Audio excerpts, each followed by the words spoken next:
Assalamualaikum warahmatullahi wabarakatuh. Selamat pagi, siang, sore, dan malam untuk kalian semua. Pada video kali ini kita akan melanjutkan pembelajaran tentang dasar HTML. Oke? Kita melanjutkan video dari yang video sebelumnya, yaitu sejarah-sejarah dan asal-usulnya HTML. Lalu pada video kali ini kita akan mempersiapkan nih peralatan untuk belajar HTML versi 5. Oke. Kita langsung ke slide-nya. Oke, ini kita crop dulu. Oke, sekarang kita udah ada di slide-nya ya. Jadi pembahasan pada video kali ini tentang peralatan untuk belajar HTML versi 5. Lebih ke softwarenya berarti ya untuk video kali ini. Oke, kita lanjut. Nah, hal-hal yang software-software yang harus kita siapkan yaitu adalah sebuah text editor untuk menulis HTML dan juga web browser untuk membuka HTML itu, membuka file HTML-nya. Oke, jadi kita yang pertama kita download dulu text editor.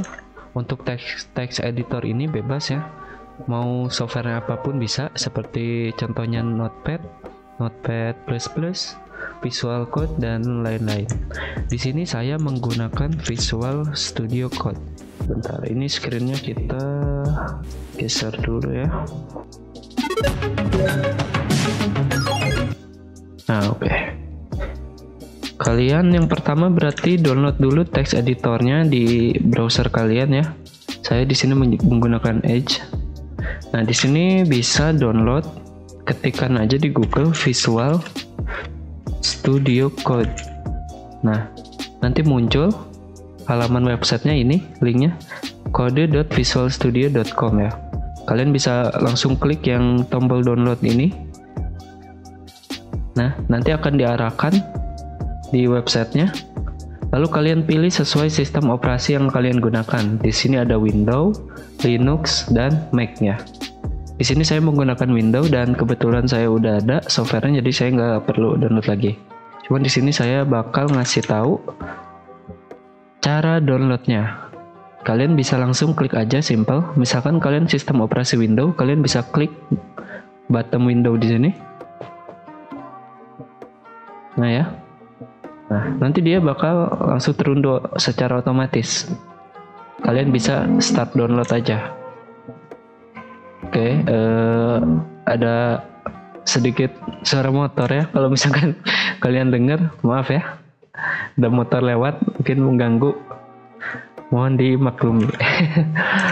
Oke, setelah kalian mendownload Visual Code-nya, kalian selanjutnya persiapkan ini web browser-nya untuk membuka sebuah file HTML ya.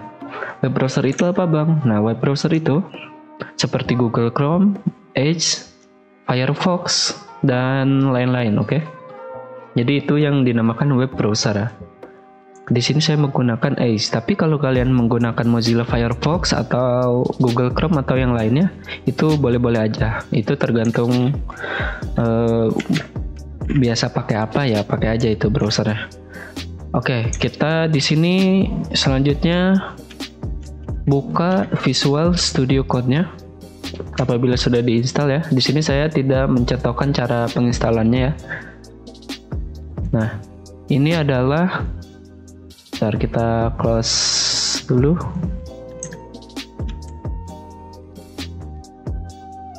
Oh ya. Oke, jadi ini adalah tampilan, coba kita cek dulu di OBS apa ada. Jadi ini adalah tampilan awal dari software Visual Studio Code ya. Tampilan awalnya seperti ini. Jadi nanti kalian coding atau ketik-ketik gitu kan, ketik-ketik kode-kodenya itu di sini ngodingnya ya. Ini jadi adalah tempat kita untuk coding HTML nanti. Oke, jadi apabila sudah, nanti hasil dari codingannya itu bakal kita lihat di browser. Oke, kita lanjut lagi ke slide berikutnya. Sebentar, kita ini dulu. Nah, oke. Apabila kita sudah mempersiapkan, kita sudah mendownload sebuah text editor untuk menulis sebuah HTML dan juga sudah memiliki web browser untuk membuka HTML-nya, maka kita selanjutnya bakal membuat sebuah dokumen HTML pertama. Oke, jadi mungkin di sini ada yang banyak kamu ngerti, tiba-tiba langsung coding atau segala macam, pokoknya ikutin aja dulu. Soalnya nanti bakal dijelasin untuk codingannya. Jadi terus ikutin aja. Nah, di sini kita bakal membuat sebuah dokumen HTML pertama. Kita langsung ke Visual Studio Code-nya. Kita matikan dulu. Nah, oke. Kita udah ada di Visual Studio Code-nya. Sesuai dengan perintah, kita membuat sebuah dokumen HTML. Oke, di sini kalian bisa klik New File, ya, atau juga bisa membuat sebuah folder. Misalkan ini saya buka File Explorer ya.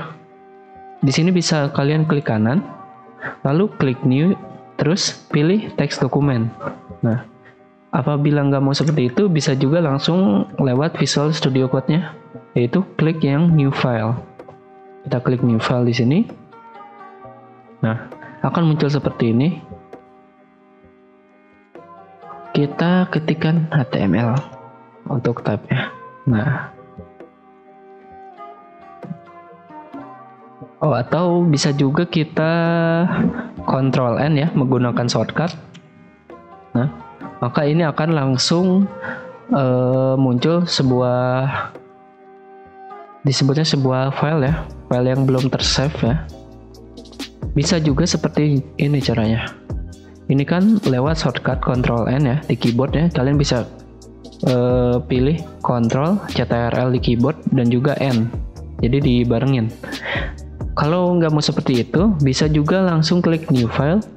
Nah, namanya kita buat dulu, nama HTML-nya mau apa, misalkan Hello World.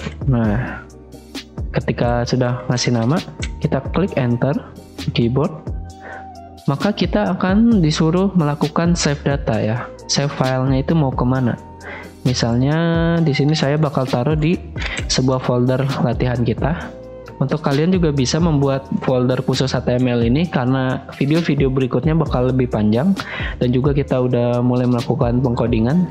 Jadi saya sarankan untuk kalian bisa membuat sebuah foldernya. Jadi nanti folder itu khusus HTML. Jadi kode-kode atau apa yang penting itu dicatat di folder itu gitu.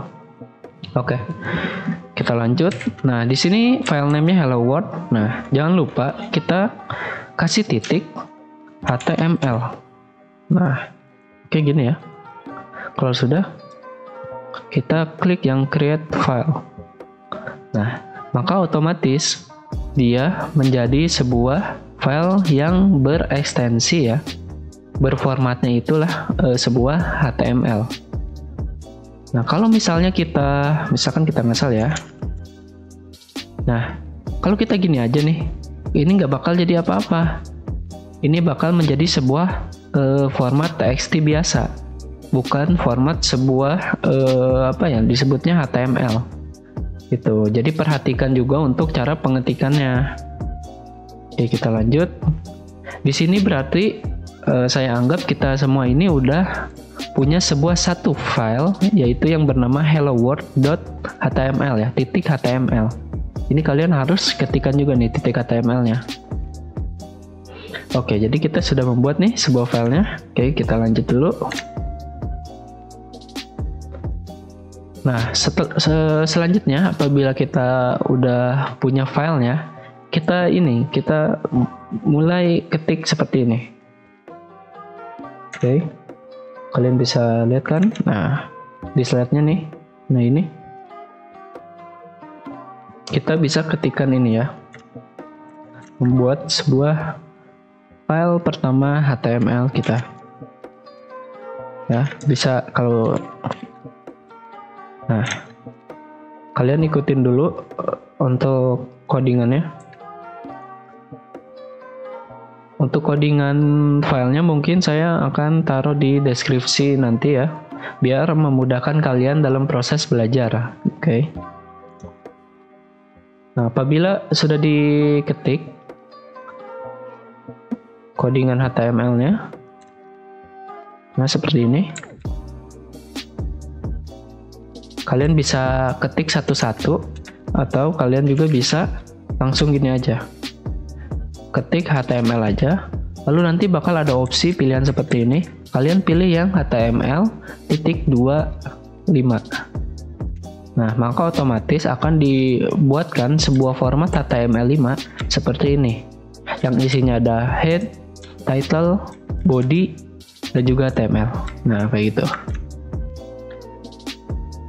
Oke. Oh ya, untuk titlenya kita ubah dulu. Berarti belajar HTML. Oke.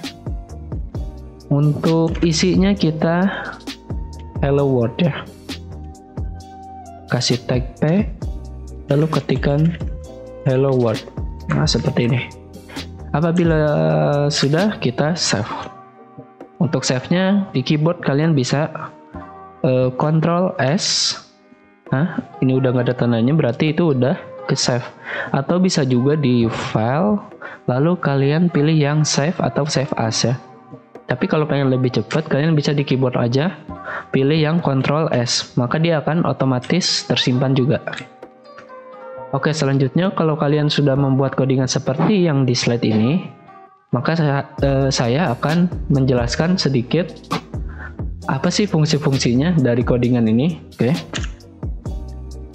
Jadi seperti pembelajaran yang sebelumnya, HTML adalah sebuah struktur bagian penting dari sebuah halaman website ya. Di struktur HTML ini ada yang namanya head, ada body, dan juga ada HTML ya untuk pembungkusnya gitu. Oke, jadi head ini adalah struktur atasnya, struktur kepalanya kayak gitu. Di head ini bisa kita taruh title. Title itu apa? Nah, title itu adalah judul dari websitenya. Ya, mungkin kita buka dulu file yang sudah jadi ini. Kalian bisa klik kanan, lalu pilih yang Open in Default Browser. Nah, ini langsung ada ya, langsung muncul codingan yang tadi kita udah ketik. Ya, hello world ya, udah muncul. Oke. Nah, jadi title ini fungsinya adalah sebuah judul dari website itu sendiri. Di sini kan titlenya belajar HTML, maka output yang dikeluarkan di browser adalah belajar HTML. Nah, ini kalian bisa coba kita ke pinggirin dulu biar langsung. Nah, di sini kan titlenya belajar HTML. Nah, coba sekarang kita ubah. Misalkan aku ganteng. Nah, aku ganteng. Nah, ada tombol putih seperti ini. Ini artinya file ini belum di save nih. Kita Ctrl S dulu di keyboard. Nah, ini udah di save nih. Nah, kita refresh lagi browsernya. Nah, maka titlenya akan berubah menjadi aku ganteng. Nah, oke. Kalau sudah, kita balikan lagi ke hello world. Belajar HTML. Oke. Lalu selanjutnya ada sebuah tag yang bernama body. Body ini adalah struktur dari sebuah badan website. Nah, di body ini kita bisa masukkan beberapa tag banyak ya. Seperti contohnya di sini kita mengetikkan tag P ya. P itu adalah teks biasa. Nah, teks ini biasanya ada di seperti blogspot, di isian-isian website, dan juga teks-teks yang emang teks-teks biasa, yang teks umum seperti itu. Oke, hello world ini munculnya kalau di output browser, dia akan muncul di sini. Hello world. Kalau kita ubah, misalkan tes 1 2 3, kita klik Ctrl S, kita pencet Ctrl S. Kita refresh browsernya, maka dia akan berubah tulisannya. Oke, jadi di dalam body itu bisa menambahkan banyak tag ya. Bisa P, bisa H1, H2 sampai H6 ataupun yang lainnya. Oke. Kita cek dulu di sini. Di browsernya, kita pergi ke browser. Coba kita tag P adalah, nah, jadi tag P itu adalah paragraf ya. Biasanya digunakan untuk menampilkan teks pada artikel ya. Berarti dibuat dengan tanda tag P seperti ini. Oke, coba kita buat tag yang lain seperti H1. Kita H1 gini. H1 kurung tutup. Untuk teksnya bebas, kalian bisa apa aja. Kalau sudah, Ctrl S untuk save. Lalu refresh browsernya. Nah, maka muncul H1 seperti ini. H1 ini biasanya digunakan untuk judul yang di bold ya. Di bold itu artinya ditebalkan. Jadi biar lebih jelas gitu, dan tulisan-tulisannya pun gede. Kita juga bisa pindahkan ke H2 sampai H6. Nah, dia bakal semakin mengecil. H3. Nah. Oke. Di sini kita gunakan H1 aja. Nah, kayak gini. Oke, kita cari tahu pengertiannya. Tag H1. Nah, tag H1 merupakan tag terbesar dan terpenting di setiap halaman situs web. Tag ini dapat digunakan untuk memperkenalkan konten yang ada di halaman itu secara keseluruhan, yaitu untuk memberi nama topik yang ada atau untuk sekedar mencerminkan nama halaman itu sendiri. Nah, kayak gitu penjelasannya. Oke, selanjutnya kita ke slide berikutnya.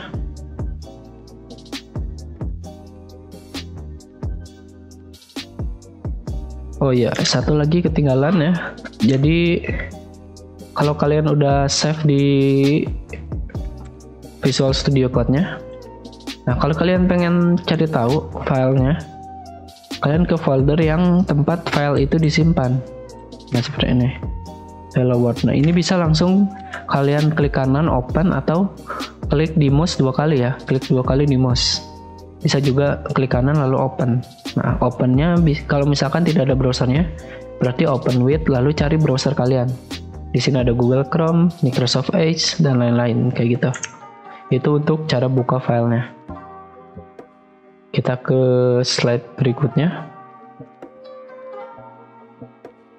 Oke. Di slide berikutnya kita akan mempelajari, sebentar.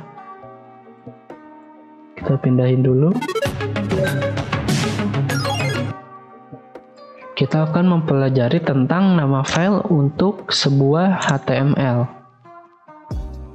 Nah, jadi di nama file untuk HTML ini, kalian harus memperhatikannya. Oke, yang pertama kalian harus memperhatikan ekstensi file HTML. Setiap file HTML harus berekstensi HTML, XHTML untuk XHTML, dan .htm saja. Jika tidak menggunakan ekstensi ini, maka ia tidak akan bisa dibaca oleh web browser. Nah, contohnya seperti ini. Kita pindahin dulu. Oke. Ini bakal saya zoom biar kelihatan. Sip. Nah, ini namanya sebuah ekstensi. Yang paling kanan ini. Nah, kalau yang paling kiri ini adalah namanya. Kita rename dulu. Nah, Hello World ini disebutnya adalah nama filenya. Nah, kalau dari titik ke HTML, yang paling kanan ini disebut ekstensinya. Nah, HTML itu berarti ini adalah formatnya HTML. Berarti bisa dibuka di browser. Nah, kalau kita ubah, misalnya aja kita jadikan TXT. Nah, maka ketika kita klik kanan 2 kali, klik kiri 2 kali, Nah, dia malah membuka sebuah notepad seperti ini. Nggak bisa dijalankan di sebuah browser. Nih, kita jalankan di browser ya. Another apps. Oh, bisa langsung di drag aja. Nah, dia bakal seperti ini. Malah yang muncul codingannya, bukan tampilannya. Jadi codingan gini aja yang muncul. Untuk tampilan websitenya nggak bakal muncul.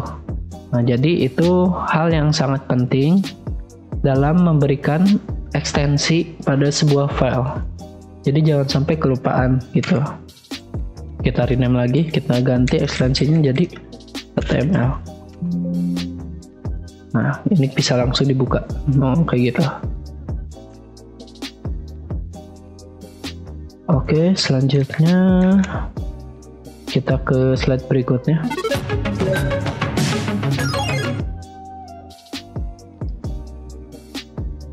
Nah, terus yang kedua yang perlu diperhatikan, kalian harus memiliki nama khusus untuk homepage. Nah, biasanya homepage itu diberikan nama yang namanya itu adalah index HTML gitu. Jadi HTML itu jadi homepage itu kalian bisa kasih nama index HTML aja. Karena ia akan otomatis dibuka saat websitenya itu dikunjungi. Nah, saya ngasih contoh ya. Misalnya di sini ada contoh www.rasxmedia.com. Nah, ketika kita buka nih, kita copy URL-nya. Kita ke browser, sebentar. Oke. Di browser ini. Nah, kita paste domainnya www.rasxmedia.com. Kita enter. Kita besarin dulu. Nah, maka dia bakal langsung muncul ke halaman websitenya kayak gini. Oke, coba kita lihat di OBS. Nah, ya kayak gitu ya. Jadi dia bakal langsung otomatis didirect ke halaman utamanya si website kayak gitu. Oke, kita lanjut. Ininya kita geser dulu.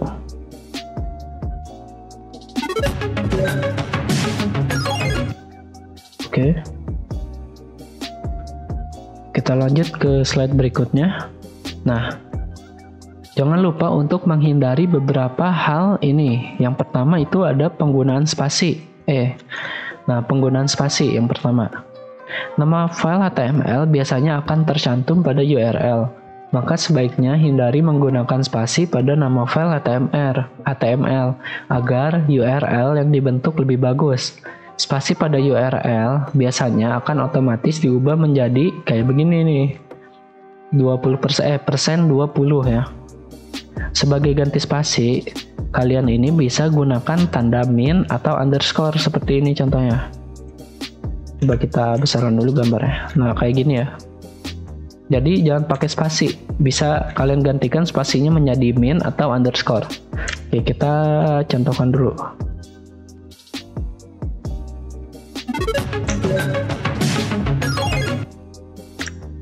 Oke, kita sudah ada di file explorer-nya. Oke. Nah, misalkan kita rename dulu. Nah, untuk penggunaan kalimat yang benar, misalnya kalian mau pakai spasi nih di sini. Nah, hello world-nya tuh pakai spasi, nggak pakai min kayak tadi ya. Terus kita enter. Nah, coba kita buka di browser. Nah, lihat nih. Hasilnya bakal kayak gini ya. Hello, lalu ada persen 20 word. Nah, kayak gitu. Coba kalau kita ubah lagi, kita kasih underscore atau min ya. Di sini saya pakai underscore. Ya, lalu kita enter, save lagi. Nah, kita buka. Nah, maka dia akan rapi seperti ini. Nggak pakai persenan kayak gitu. Oke. Nah, jadi untuk menggantikan sebuah spasi pada nama file, kalian bisa menggunakan yang namanya itu tanda min atau underscore. Jadi jangan pernah menggunakan spasi kalau pada file HTML. Oke, yang kedua itu jangan terlalu alay ya untuk beri nama HTML. Ini contohnya seperti ini. Kita geser dulu. Oke, yang contoh ini ya, yang di blok. Nah, contohnya hello, H-nya besar, E-nya kecil, L yang gede, terus word kayak gini. Nah, ini jangan kayak gini. Bisa juga contoh lain ada DA terus kayak gini. Nah, hindari penggunaan nama-nama file yang seperti ini. Kalau misalkan pengen bagus dibacanya, bisa kalian gunakan nama filenya itu huruf kecil semua. Jangan pakai huruf besar atau kayak gini campur-campur. Karena itu bisa menyebabkan si user atau si orang yang melihat filenya itu jelek dilihatnya, dibacanya kurang bagus kayak gitu. Dan juga ada beberapa mesin ya, sebuah mesin komputer atau yang lainnya yang tidak bisa membaca file apabila nama filenya seperti ini. Jadi harus sangat dihindari untuk penggunaan nama file seperti ini yang saya blok ini. Oke, kita lanjut ke slide berikutnya. Oke, kita udah ada di kesimpulan. Di penghujung video kali ini ya, kesimpulannya, jadi kalian wajib memiliki sebuah text editor, terus kalian juga wajib memiliki sebuah web browser. Nah, jadi fungsi dari sebuah text browser, sebuah text editor maksudnya. Jadi fungsinya text editor adalah untuk kalian melakukan pengkodean untuk tempat kalian coding. Jadi istilahnya text editor itu adalah dapur kalian, dapur untuk membuat kode-kode, untuk memvisualisasikan apa yang kalian pikirkan dan ide-ide kreatif lainnya. Begitu, itu fungsinya text editor. Terus kalian juga wajib memiliki sebuah web browser. Web browser itu untuk gunanya kalian mempreview sebuah codingan yang kalian sudah buat di text editor. Dan juga web browser ini untuk menjalankan sebuah codingan kalian, program-program kalian gitu. Jadi ide-ide kreatif kalian yang sudah dituangkan menjadi sebuah codingan di text editor, setelah semuanya beres, maka selanjutnya akan ditampilkan di web browser. Itu jadi dijalankan di web browsernya. Oke, terus juga kesimpulan lainnya. Di sini kan tadi kita udah sempat membuat sebuah codingan sederhana ya, HTML dasar, hanya strukturnya saja. Nah, tag head ini fungsinya adalah untuk struktur kepalanya, body adalah untuk badannya. Nah, di body ini kalian bisa mengisikan banyak tag atau codingan-codingan lain yang nanti akan kita bahas di pertemuan berikutnya kayak gitu. Oke, jadi sudah selesai untuk peralatan atau software-software untuk pendukung belajar kita pada bahasa HTML versi kelima. Nah, lalu selanjutnya kita akan melakukan pembahasan dan juga belajar tentang struktur dasar sebuah HTML. Oke. Jadi mungkin di next video kita akan mempelajari sebuah struktur dasar HTML kayak gitu. Oke, jadi begitu saja. Sekian dan terima kasih.